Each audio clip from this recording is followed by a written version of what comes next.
Hello, forever friends and family. Welcome to webinar Jonathan Seagull, part number 3. We continue enjoy to listen this story, motivational story about Jonathan Livingston Seagull. Today is Monday, May 19th, 2025, 9 p.m. Let's start it. Enjoy.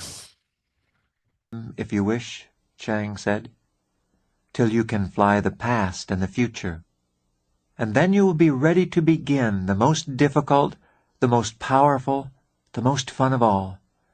You will be ready to begin to fly up and know the meaning of kindness and of love. A month went by, or something that felt about like a month, and Jonathan learned at a tremendous rate. He always had learned quickly from ordinary experience, and now, the special student of the elder himself, he took in new ideas like a streamlined, feathered computer. But then the day came that Chang vanished. He had been talking quietly with them all, exhorting them never to stop their learning and their practicing and their striving to understand more of the perfect invisible principle of all life. Then, as he spoke, his feathers went brighter and brighter, and at last turned so brilliant that no gull could look upon him. "Jonathan," he said, and these were the last words that he spoke, "keep working on love." When they could see again, Chang was gone. As the days went past, Jonathan found himself thinking time and again of the earth from which he had come. If he had known there just a tenth, just a hundredth of what he knew here, how much more life would have meant. He stood on the sand and fell to wondering if there was a gull back there who might be struggling to break out of his limits, to see the meaning of flight beyond a way of travel to get a breadcrumb from a rowboat. Perhaps there might even have been one made outcast for speaking his truth in the face of the flock.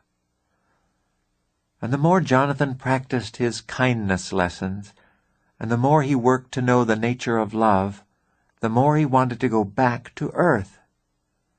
For in spite of his lonely past, Jonathan Seagull was born to be an instructor, and his own way of demonstrating love was to give something of the truth that he had seen to a gull who asked only a chance to see truth for himself.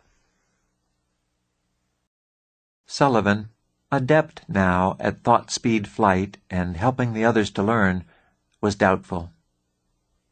"John, you were outcast once. Why do you think that any of the gulls in your old time would listen to you now? You know the proverb, and it's true. The gull sees farthest who flies highest. Those gulls where you came from are standing on the ground, squawking and fighting among themselves.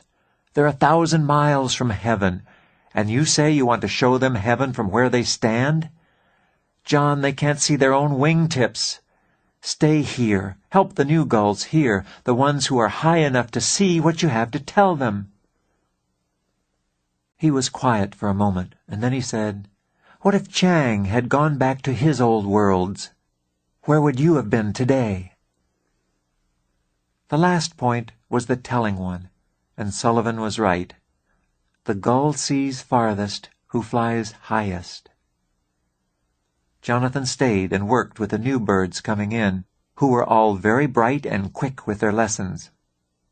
But the old feeling came back, and he couldn't help but think that there might be one or two gulls back on earth who would be able to learn too. How much more would he have known by now if Chang had come to him on the day that he was outcast? "Sully, I must go back," he said at last. "Your students are doing well. They can help you bring the newcomers along." Sullivan sighed, but he did not argue. "I think I'll miss you, Jonathan," was all he said. "Sully, for shame," Jonathan said in reproach, "and don't be foolish. What are we trying to practice every day? If our friendship depends on things like space and time, then when we finally overcome space and time, we've destroyed our own brotherhood. But overcome space, and all we have left is here. Overcome time, and all we have left is now. And in the middle of here and now, don't you think that we might see each other once or twice?" Sullivan Seagull laughed in spite of himself. "You crazy bird," he said kindly. "If anybody can show someone on the ground how to see 1,000 miles, it will be Jonathan Livingston Seagull." He looked at the sand. "Goodbye, John, my friend." "Goodbye, Sully. We'll meet again." And with that, Jonathan held in thought an image of the great gull flocks on the shore of another time, and he knew with practiced ease that he was not bone and feather, but a perfect idea of freedom and flight, limited by nothing at all. Fletcher Lind Seagull was still quite young, but already he knew that no bird had ever been so harshly treated by any flock, or with so much injustice. "I don't care what they say," he thought fiercely, and his vision blurred as he flew out toward the far cliffs. "There's so much more to flying than just flapping around from place to place. A mosquito does that. One little barrel roll around the elder gull, just for fun, and I'm outcast. Are they blind? Can't they see? Can't they think of the glory that it'll be when we really learn to fly? I don't care what they think.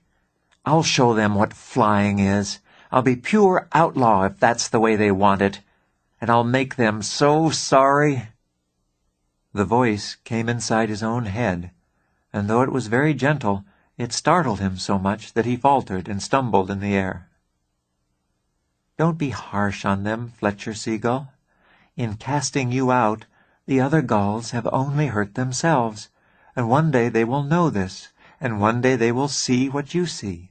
Forgive them, and help them to understand." An inch from his right wingtip flew the most brilliant white gull in all the world, gliding effortlessly along, not moving a feather, at what was very nearly Fletcher's top speed.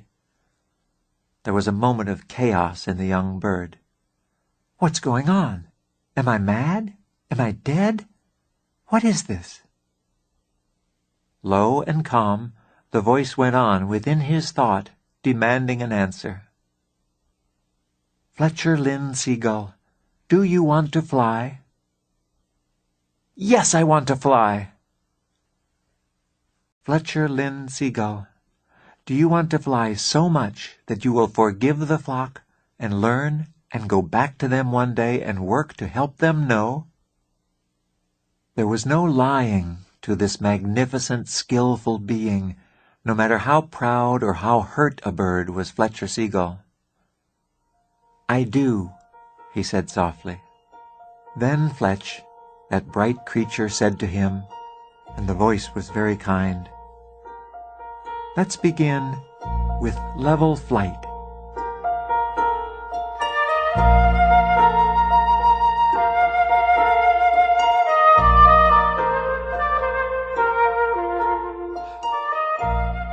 Jonathan circled slowly over the far cliffs, watching.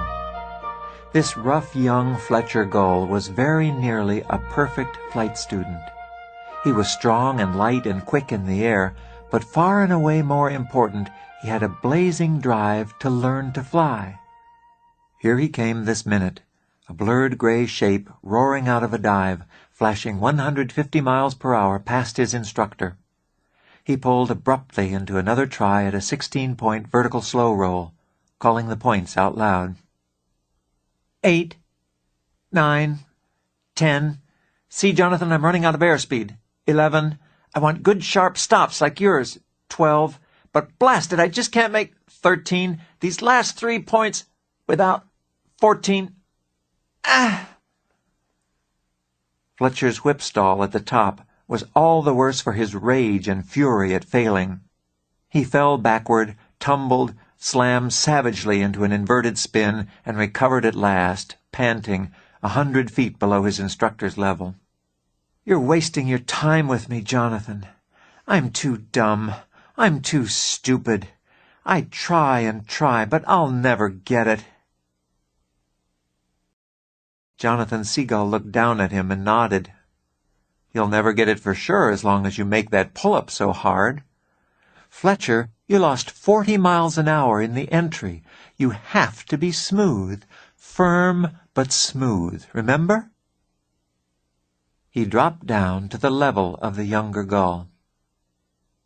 "Let's try it together now, in formation. And pay attention to that pull-up. It's a smooth, easy entry."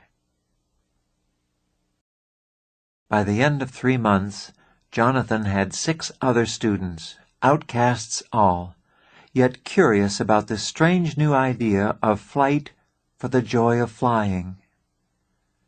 Still, it was easier for them to practice high performance than it was to understand the reason behind it. Each of us is in truth an idea of the great gull, an unlimited idea of freedom, Jonathan would say in the evenings on the beach, and precision flying is a step toward expressing our real nature. Everything that limits us we have to put aside. That's why all this high-speed practice and low-speed and aerobatics. And his students would be asleep, exhausted from the day's flying. They liked the practice because it was fast and exciting, and it fed a hunger for learning that grew with every lesson. But not one of them, not even Fletcher Lind Gull, had come to believe that the flight of ideas could possibly be as real as the flight of wind and feather. "Your whole body, from wingtip to wingtip," Jonathan would say other times, "is nothing more than your thought itself, in a form you can see. Break the chains of your thought, and you break the chains of your body, too." But no matter how he said it, it sounded like pleasant fiction, and they needed more to sleep. It was only a month later that Jonathan said the time had come to return to the flock. "We're not ready," said Henry Calvin Gull. "We're not welcome. We're outcast. We can't force ourselves to go where we're not welcome, can we?" "We're free to go where we wish and to be what we are," Jonathan answered, and he lifted from the sand and turned east toward the home grounds of the flock. There was brief anguish among his students, for it is the law of the flock that an outcast never returns, and the law had not been broken once in 10,000 years. The law said stay, Jonathan said go, and by now he was a mile across the water. If they waited much longer, he would reach a hostile flock alone. "Well, we don't have to obey the law if we're not a part of the flock, do we?" Fletcher said, rather self-consciously. "Besides, if there's a fight, we'll be a lot more help there than here." And so they flew in from the west that morning, 8 of them in a double diamond formation, wingtips almost overlapping. They came across the flock's council beach at 135 miles per hour, Jonathan in the lead, Fletcher smoothly at his right wing, Henry Calvin struggling gamely at his left. Then the whole formation rolled slowly to the right as one bird, level to inverted to level, the wind whipping over them all. The squawks and grockles of everyday life in the flock were cut off as though the formation were a giant knife, and 8,000 gull eyes watched without a single blink.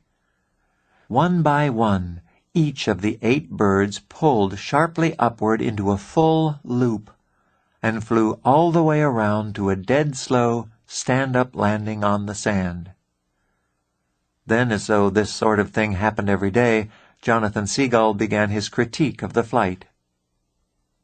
"To begin with," he said with a wry smile, "you were all a bit late on the join-up." It went like lightning through the flock.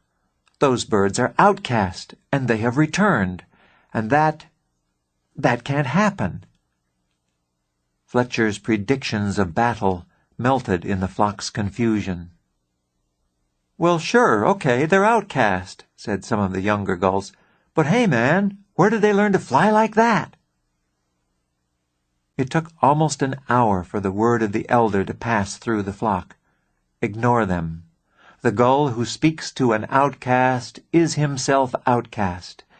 The gull who looks upon an outcast breaks the law of the flock.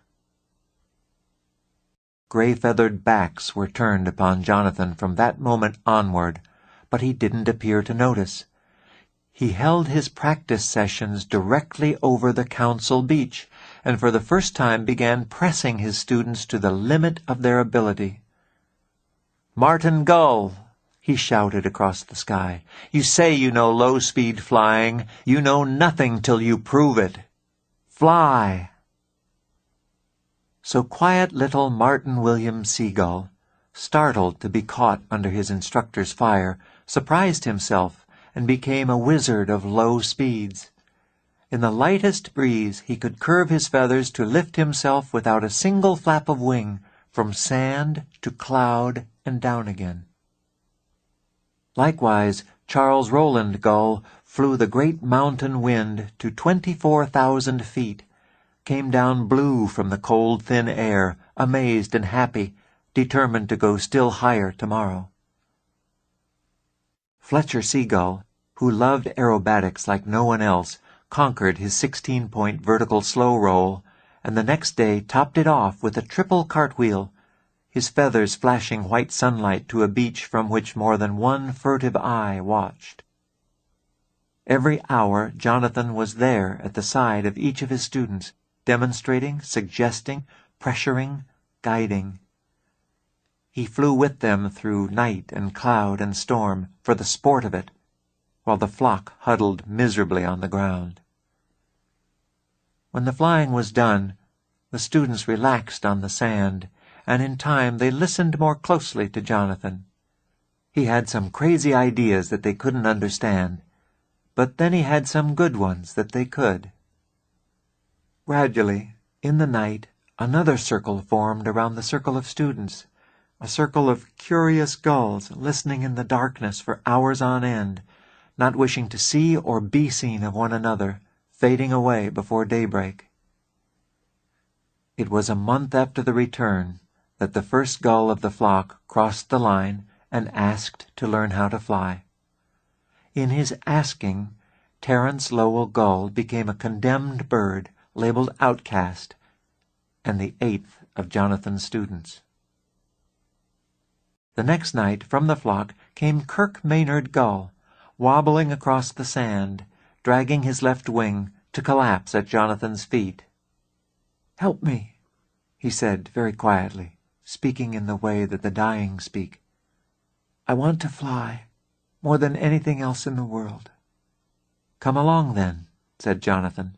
"Climb with me, away from the ground, and we'll begin." "You don't understand. My wing. I can't move my wing." "Maynard Gull, you have the freedom to be yourself, your true self, here and now, and nothing can stand in your way. It is the law of the great gull, the law that is." "Are you saying I can fly?" "I say you are free."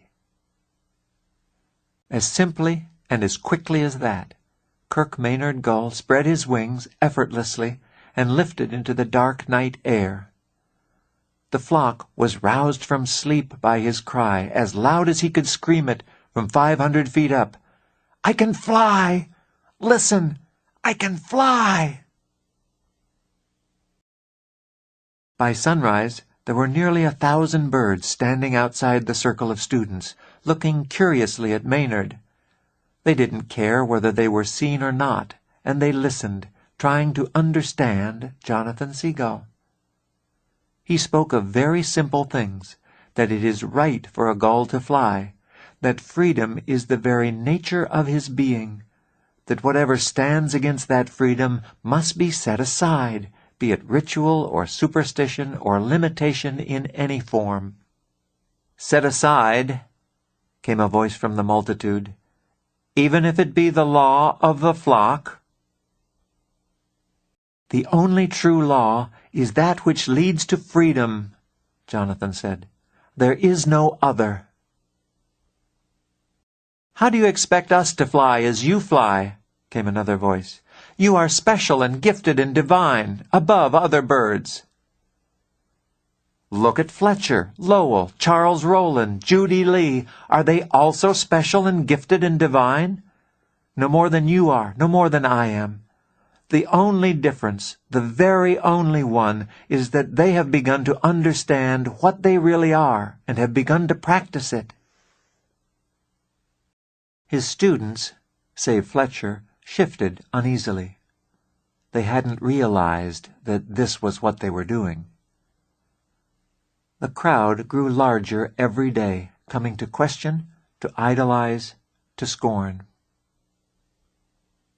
"They're saying in the flock that if you are not the son of the great gull himself," Fletcher told Jonathan one morning after advanced speed practice, "then you are 1,000 years ahead of your time."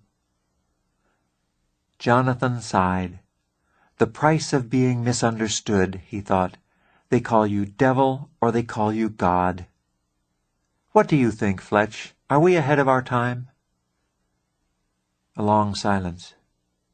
"Well, this kind of flying has always been here to be learned by anybody who wanted to discover it. That's got nothing to do with time. We're ahead of the fashion, maybe, ahead of the way that most gulls fly." "That's something," Jonathan said, rolling to glide inverted for a while. "That's not half as bad as being ahead of our time." It happened just a week later. Fletcher was demonstrating the elements of high-speed flying to a class of new students.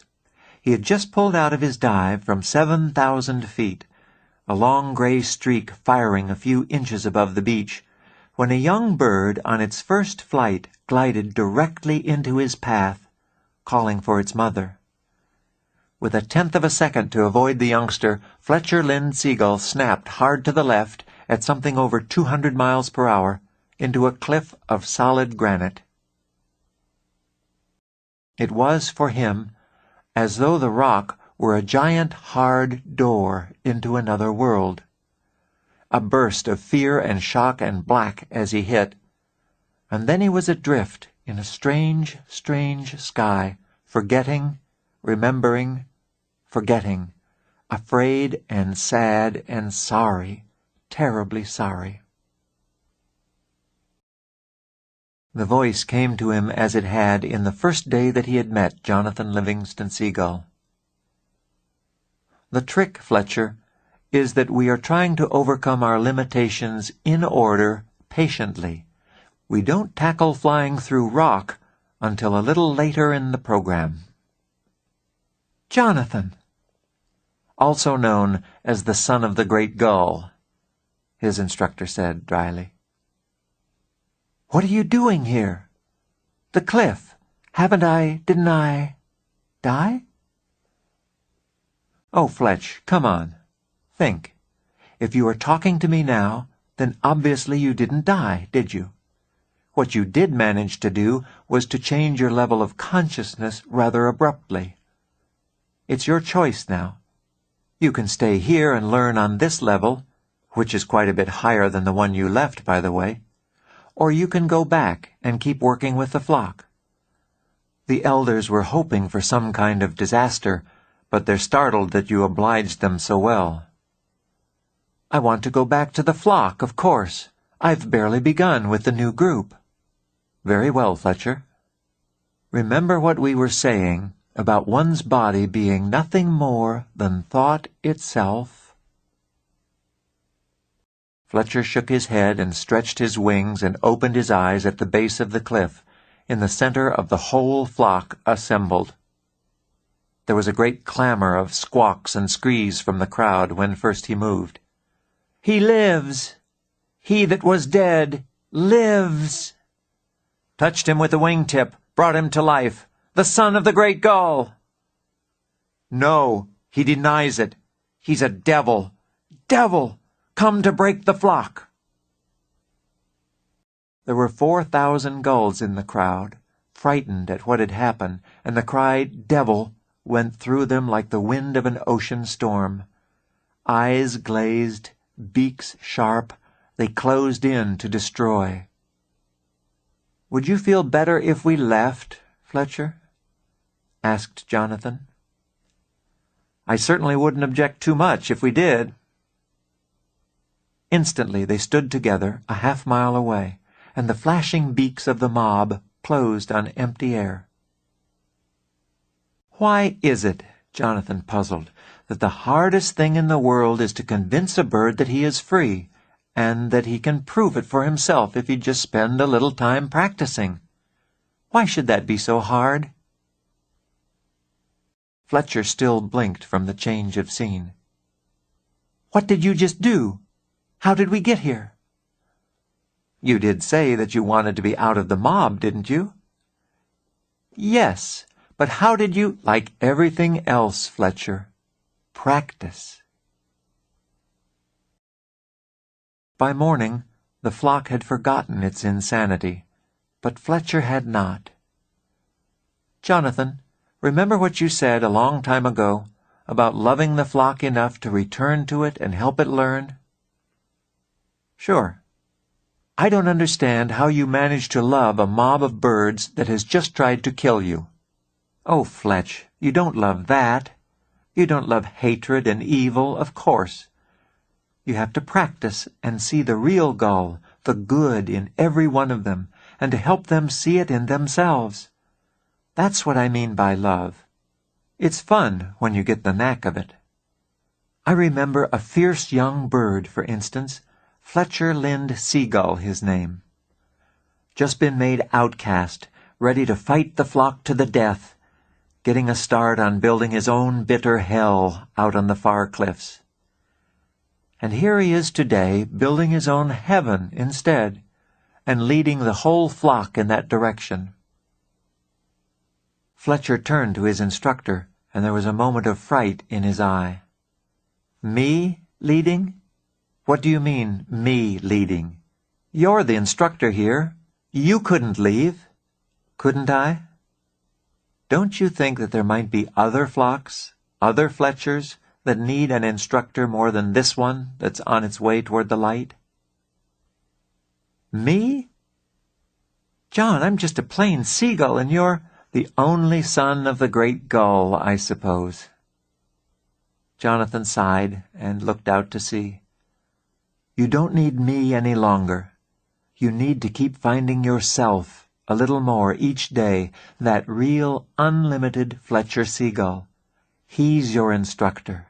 You need to understand him and to practice him." A moment later, Jonathan's body wavered in the air, shimmering, and began to go transparent. "Don't let them spread silly rumors about me or make me a god, okay, Fletch? I'm a seagull. I like to fly, maybe." "Jonathan!" "Poor Fletch. Don't believe what your eyes are telling you. All they show is limitation. Look with your understanding. Find out what you already know, and you'll see the way to fly." The shimmering stopped. Jonathan Seagull had vanished into empty air. After a time, Fletcher Gull dragged himself into the sky and faced a brand-new group of students, eager for their first lesson. "To begin with," he said heavily, "you've got to understand that a seagull is an unlimited idea of freedom, an image of the great gull, and your whole body, from wingtip to wingtip, is nothing more than your thought itself."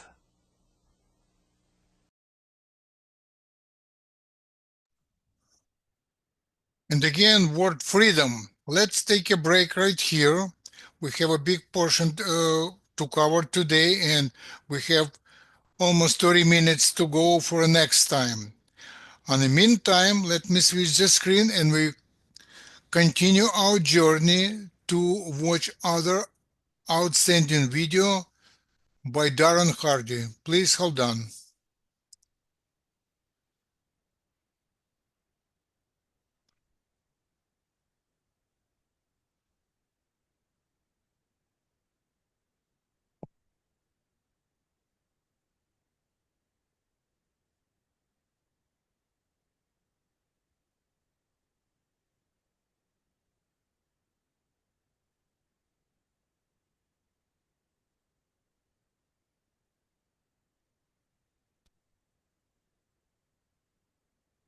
Zoe, what do you see on the screen? Darren Daly?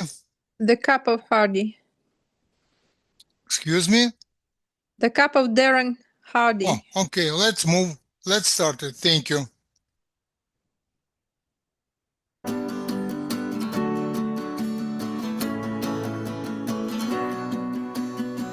So, motivation is a tricky thing. It never seems to be there when you need it the most. When it's time to go to the gym, when it's time to work on that big project that's looming over you, when it's time to start writing that book that you've been telling everybody that you're writing, when it's time to make those prospecting calls that make your stomach ache, etc. Everyone thinks that the path to success is motivation or inspiration, then action, and then you get a result.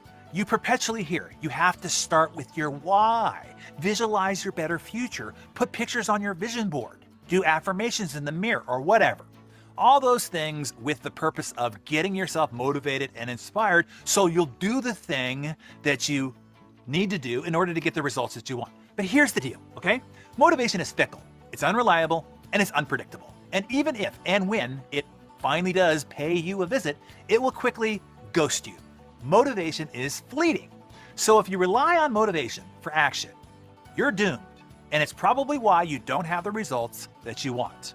You've been waiting for and relying on motivation to take actions necessary to produce your desired results. But here's how motivation acts. Добрый вечер всем. Мотивация — это штука непростая. Ее никогда нет рядом, когда она нужна больше всего. Когда пора идти в спортзал, когда нужно заняться большим проектом, который висит над тобой, когда пора начать писать книгу, о которой ты всем рассказываешь, когда пора сделать те самые звонки потенциальным клиентам, от которых у тебя сводит желудок и так далее. Все думают, что путь к успеху такой: сначала мотивация или вдохновение, потом действие, а потом уже результат. Повсюду слышишь: начни с «почему». Представь себе лучшее будущее, повесь картинки на доску визуализации, произнеси аффирмации перед зеркалом, все что угодно. Все это делается ради того, чтобы замотивировать себя и сделать то, что нужно, чтобы получить желаемые результаты. Но вот в чем суть. Мотивация — штука капризная. Она ненадежна и непредсказуема. И даже если она вдруг появляется, то исчезает так же быстро. Мотивация мимолетна. Так что если ты полагаешься на мотивацию как на источник действия, ты обречен. Именно поэтому у тебя, возможно, до сих пор нет нужных результатов. Ты ждал и надеялся на мотивацию, чтобы начать действовать. Но вот как все работает на самом деле. Works and why it beguiles and cheats most people.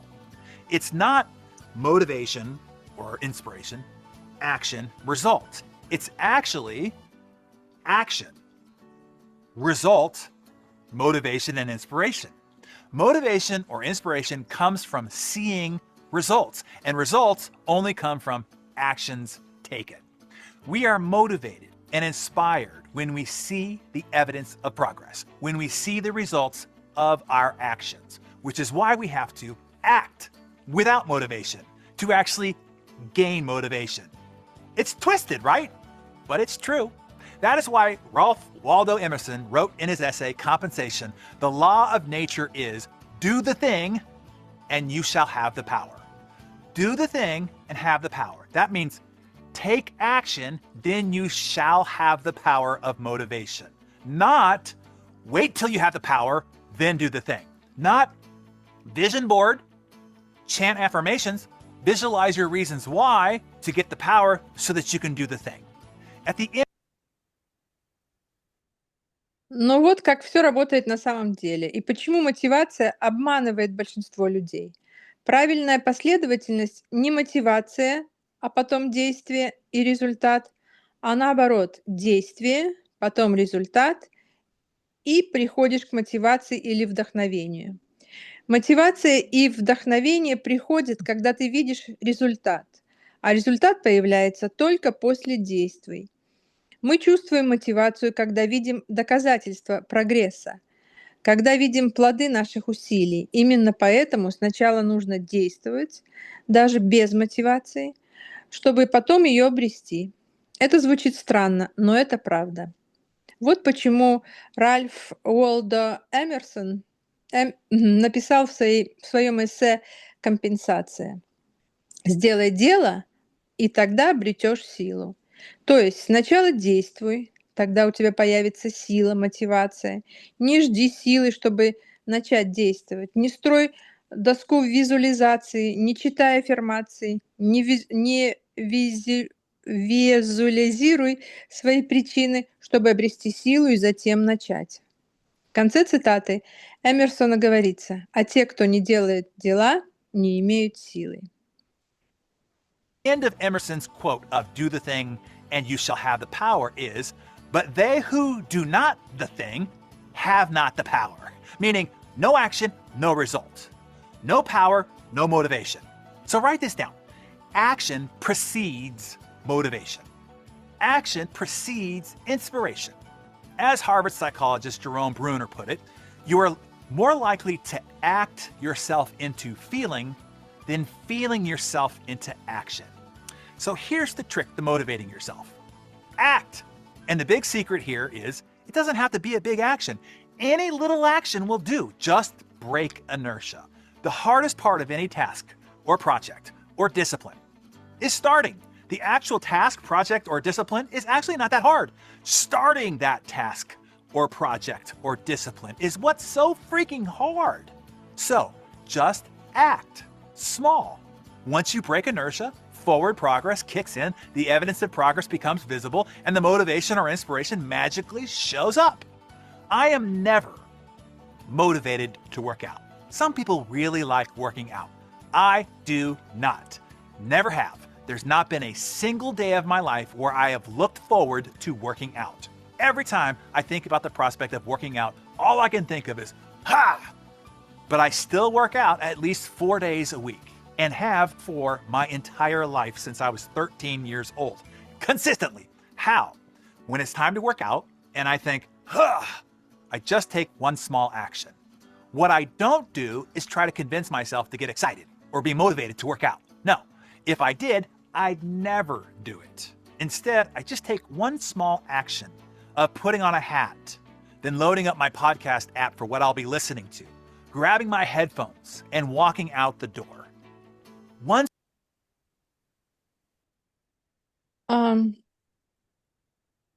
Значит, в конце цитаты Эмерсона говорится: «А те, кто не делает дела, не имеют силы». То есть нет действия, нет результата, нет силы, нет мотивации.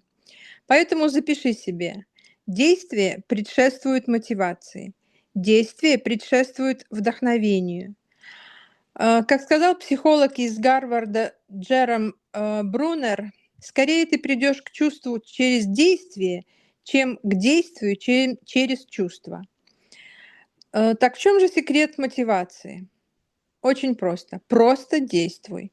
И главный секрет в том, что действие не обязательно должно быть большим. Любое маленькое действие подойдет. Главное – преодолеть инерцию, то есть бездействие. Самая сложная часть любого дела, проекта или дисциплины – это начать. Само дело, проект или привычка не такие уж трудные. Трудно именно начать, поэтому просто действуй, хотя бы немножко. Как только ты преодолеваешь инерцию, начинается прогресс, появляется видимый результат, и мотивация или вдохновение вдруг появляются сами собой. Я никогда не бываю мотивирован заниматься спортом. Некоторые люди обожают тренироваться, я нет. никогда не любил. Но ни дня в жизни не ждал с нетерпением тренировку. Каждый раз, когда я думаю о ней, мне хочется только одного – не делать этого. Но при этом я занимаюсь спортом минимум 4 раза в неделю всю свою жизнь, с 13 лет, без перерывов. Как? Когда приходит время идти в зал, и мне совсем не хочется, я просто делаю одно маленькое действие. Я не пытаюсь убедить себя взбодриться или почувствовать мотивацию. Нет. Если бы я пытался, я бы никогда не пошел. Вместо этого я просто надеваю кепку, потом запускаю приложение с подкастами, выбираю, что послушать, беру наушники, выхожу за дверь, одно небольшое действие за другим. One small step at a time until I'm in my gym, stretching, still getting ready to do this damn working out, then just doing the light warm-up set, no big deal, and soon enough, I'm grunting and grinding away. The only real action decision I made was putting on my hat. That broke inertia. Progress momentum then began, and eventually I was actually doing the thing I didn't want to do in my head. Now power shows up, inspiration and motivation, and they make their appearance. And then I get the further results. You see, when the famous writer Somerset Maugham was asked if he wrote on a schedule or when he was struck by inspiration, he replied, "I only write when inspiration strikes. Fortunately, it strikes every morning at 9 o'clock sharp." Meaning he doesn't wait for inspiration. He sits down and starts writing at 9 a.m. sharp. And as good fortune will have it, inspiration then shows up. In other words, he does the thing, then he gains the power. Not the other way around. So, what is a project or a task that you've been putting off? Or a discipline or behavior that you've been failing on? And what is one small action, followed by a sequence of painless little to no resistance steps that you can take as a startup sequence to that project, task, or discipline? This is the key to your better results. Think about that and log your ideas in your Darren Daily Journal and share your thoughts with us in the comments below. Итак, одно небольшое действие за другим. Я уже в зале, растягиваюсь, делаю легкую разминку, и вот уже занимаюсь как надо. Единственное настоящее решение, которое я принял, это надеть кепку. И с этого все началось. Это преодолело мою инерцию, бездействие. Появился импульс, прогресс, и в конце концов я оказался в процессе того, что вначале так не хотелось делать. И тут появляется мотивация и вдохновение, и приходят результаты. Когда знаменитого писателя Сомерсета Моэма спросили, пишет ли он по вдохновению или по расписанию, он ответил: «Я пишу только тогда, когда приходит вдохновение. Но, к счастью, оно приходит каждый день ровно в 9 утра». То есть он не ждет вдохновения.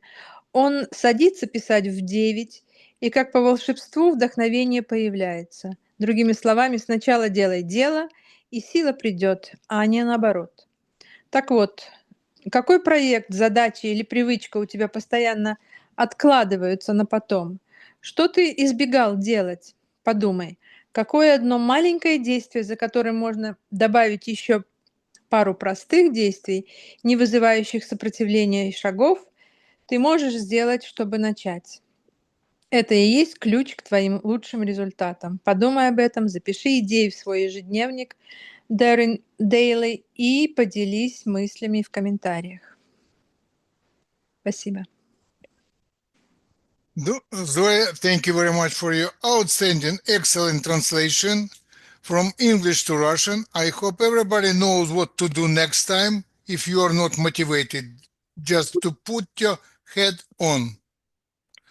Кепку на голову и вперед с песнями. Всем спасибо за внимание. Have a nice day. I'll see you and I'll talk to you next Monday. Good night. Good night. Good night. Good night. Thank you Good so night. much. It was great. Good night.